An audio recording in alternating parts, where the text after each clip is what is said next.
There's a belief that law enforcement, not specific to the city of San Jose, but law enforcement may be making car stops based on race and gender and dress. The American Civil Liberties Union today kicked off a statewide campaign to tackle what it calls a disturbing trend, racial profiling. When patrolling our nation's roads, the only colors the police officers ought to be concerned about are red and green traffic lights, yellow lines in the road. It should not be a signal for police officers to stop someone who's innocently driving down the highway simply because of their color. DWB, driving while black, is a threatening condition. News campaign announcement today said they have been victims. Raymond Marshall, president of the California State Bar, says a police officer followed him into his driveway late one evening and asked if he lived in the house. He then asked what I thought was the second question: could you tell me the address of where you've pulled into?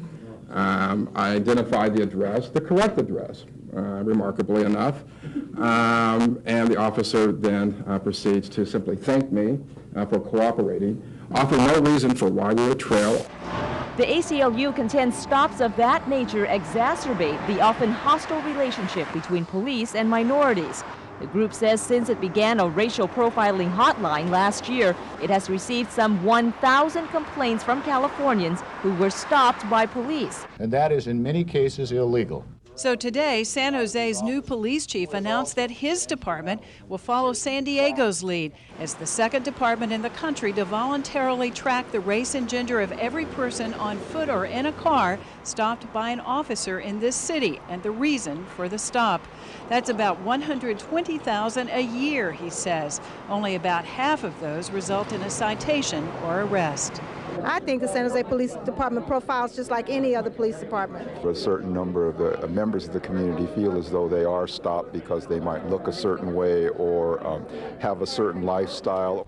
African-American officers say they tracked police stops for a short time about 8 years ago and that the results were disturbing. We're 5% of the population. We found out that we're 15% of the stops. I don't know why those numbers would change. We haven't had any training or looked at the issue. The chief says now his officers will go back to the police academy for lessons on probable cause and for sensitivity training. It's humiliating and demeaning.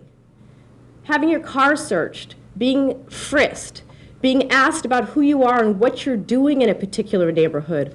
All of these things are painful reminders that you're really a second-class citizen.